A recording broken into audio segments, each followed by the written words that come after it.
Hello, welcome back to our book club. We're reading through The Problems of Philosophy by Bertrand Russell, Chapter 3. Here we go, The Nature of Matter. This is going to be a fun one.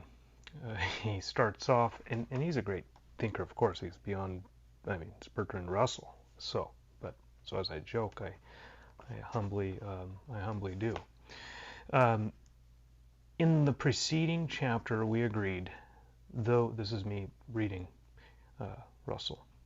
In the preceding chapter, we agreed, though without being able to find demonstrable reasons, that it is rational to believe that our sense data, for example, those which we regard as associated with my table, sense data is what comes to our minds through observation. So those sense data which we regard as associated with my table are really signs of the existence of something independent of us and our perceptions. What's all this mean?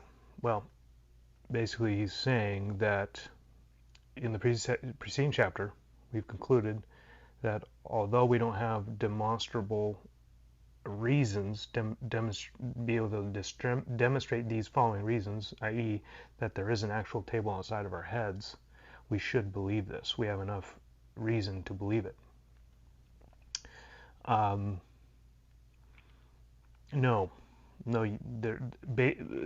Assuming what he just concluded in chapter 2, you're always to doubt everything you actually believe and have some suspicion to it. Therefore, even when you come to this, trying to assert a faith, he's doubting his own faith. He's never ever actually planting into this. Yet throughout this chapter, you'll note he talks about really trying to assume the reality outside of himself and trying to find reasons for that.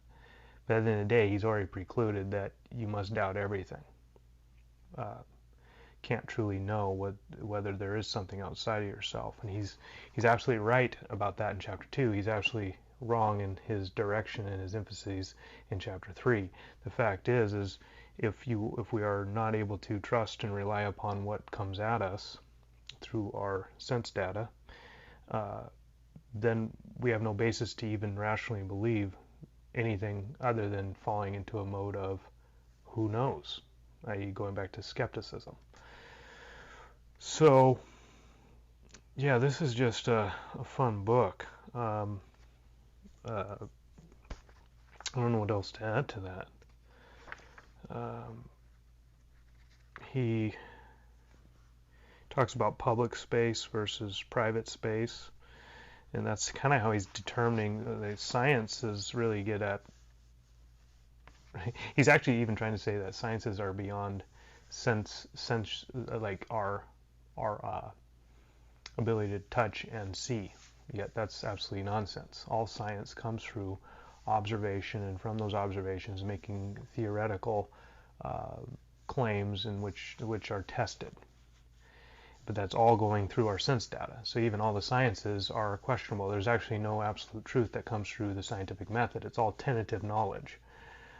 So if anybody's sitting there saying this is truth based on empirical reasoning, that is not the case based on their starting point. Now it is the case for a Christian who has or someone who's reading Scripture and has been confronted by God to see reality as it is, that there is something there. There is something to be confronted with. Therefore, there is an object. There is something to know. There is certainty. There's reason to explore. There's reason to grow in knowledge. That if you have that basis, then the scientific method makes sense. Which goes back to the Enlightenment. All these minds were standing upon Scripture and or influenced directly by Scripture. They weren't truly deists in the proper sense. They were Christian deists. Or biblical deists.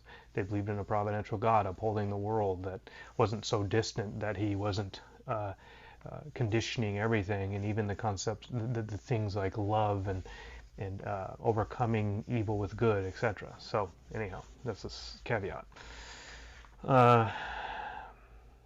Yeah, I had something else I was going to say about this, but you know what? I'm not redoing these videos. These are just fun little short book club videos, and we're going to actually talk to this book as well on our main podcast. So that's that'll give us more to sift out and get into these things.